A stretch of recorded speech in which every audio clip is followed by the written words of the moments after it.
வணக்கம். நான் டாக்டர் மகேஷ் பாபு, மதுரை மீனாட்சி மருத்துவமனையின் தலைமை சர்க்கரை நோய் நிபுணர். ஒவ்வொரு வருடமும் நவம்பர் 14ஆம் தேதி உலக சர்க்கரை நோய் தினமாக அனுசரிக்கப்படுகிறது. இதற்கு ஒவ்வொரு வருடமும் ஒரு ஸ்லோகன் கொடுப்பாங்க. ஸோ அதுபடி பார்த்தீங்கன்னா இந்த வருடம் no your risk, no your response, இதுதான் இந்த வருடத்துக்கான ஸ்லோகன்.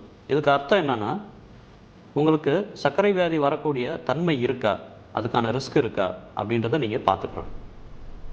அப்படி கண்டுபிடிச்சிட்டாங்க அப்படின்னா இம்மீடியட்டாக அதுக்கான ரெஸ்பான்ஸ் இருக்கணும். என்ன ரெஸ்பான்ஸ்னால், ஒரு குவாலிஃபைடு டாக்டர்கிட்ட போய் முறையான வைத்தியத்தை ஸ்டார்ட் பண்ணணும். நிறைய இடங்களில் டயபெட்டிஸை நாங்கள் ரிவர்ஸ் பண்ணுறோம் அப்படின்னு சொல்லுவாங்க. அது ஒரு விதத்தில் உண்மைதான். Diabetes is partly reversible in some of the patients.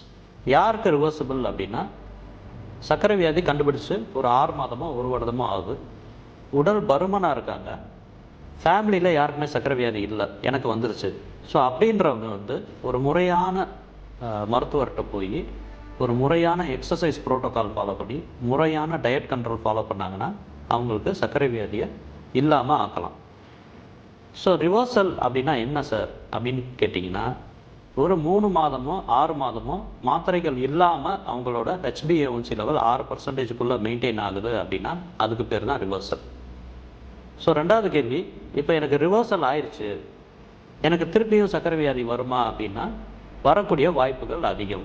ஏன்னான்ட்டு reversal ஆன பின்னாடி நீங்கள் பழையபடி நார்மல் டயட்டுக்கோ அல்லது அந்த ஒபிசிட்டி உண்டாக்குற டயட்டுக்கோ போனீங்கன்னா திருப்பியும் சர்க்கரை வியாதி வர்றதுக்கான வாய்ப்புகள் இருக்குது. ஸோ இன்றைய காலகட்டத்தில் டயபெட்டிஸ் ரிவர்சல்ன்றது ஒரு சில பேருக்கு தான் பாசிபிள், எல்லாருக்கும் பாசிபிள் கிடையாது. தேங்க்யூ.